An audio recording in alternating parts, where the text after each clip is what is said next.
முட்டாள் முதலையும் புத்திசாலி குரங்கும். அது ஒரு அழகான ஆற்றங்கரை. அந்த ஆத்தங்கரையில் ஒரு பெரிய நாவல் மரம் ஒன்று இருந்துச்சு.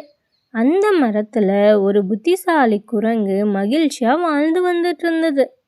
ஒரு நாள் ஆற்றுல இருந்து ஒரு முதலை மெதுவாக கரைக்கு வந்தது.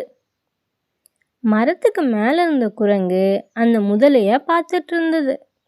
முதலை கரைக்கு வந்தோடனே குரங்கு அன்போட நாவல் பழங்களை முதலைக்கு கீழே போட்டுச்சு. முதலையும் மகிழ்ச்சியாக அந்த பழத்தை சாப்பிட்டது.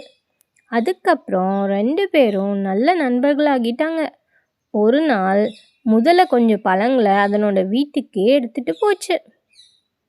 அந்த பழங்களை சாப்பிட்ட முதலையோட மனைவி, இந்த பழங்களே இவ்வளவு சுவையாக இருந்தா இதை தினமும் சாப்பிடக்கூடிய குரங்கோட இதயம் எவ்வளவு சுவையாக இருக்கும் அப்படின்னு சொல்லி யோசிச்சு குரங்கோட இதயத்தை சாப்பிட பேராசைப்பட்டுச்சு. அடுத்த நாள் முதலை குரங்குகிட்ட வந்து, நண்பா, என் வீட்டிற்கு வா, விருந்து உனக்காக காத்திருக்குது அப்படின்னு சொல்லி கூப்பிட்டுச்சு. இதை கேட்டு குரங்கு ரொம்ப சந்தோஷப்பட்டு முதலையோட முதுகில் ஏறி 2 பேரும் ஆற்ற கடக்க தொடங்கினாங்க. ஆற்றோட நடுவில் வந்தோடனே முதலை குரங்குகிட்ட உண்மையை சொன்னிச்சு. என் மனைவி உன்னோட இதயத்தை சாப்பிட விரும்புகிறா, அதான் உன்னை நான் வீட்டுக்கு கூட்டிகிட்டு போகிறேன் அப்படின்னு சொல்லி சொன்னிச்சு. இதை கேட்ட உடனே குரங்கு ஒரு நொடி அதிர்ந்து போச்சு.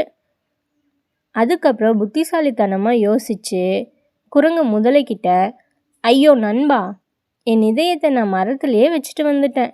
நீ முன்னாடியே சொல்லியிருந்தா நான் எடுத்துகிட்டு வந்திருப்பேன். முதல்ல திரும்பி போகலாம் வா அப்படின்னு சொல்லி சொன்னிச்சு. இதை கேட்ட உடனே நம்பி கரைக்கு திரும்பியது. கரைக்கு வந்தோடனே குரங்கு வேகமாக மரத்துக்கு தாவியது. அதுக்கப்புறம் மரத்து மேலேருந்து குரங்கு சிரிச்சிட்டே முதலையை பார்த்து சொன்னிச்சு, முட்டாள் முதலியே, இதயம் உடலுக்கு வெளியே இருக்குமா அப்படின்னு சொல்லி கேட்டுச்சு. முதலை அதனுடைய தவறை உணர்ந்து வெக்கத்தோட அமைதியாக நின்றுச்சு. கதை நெறி: அபாய நேரத்தில் புத்திசாலித்தனமாக யோசித்தால் எப்போதும் தப்பிக்கலாம்.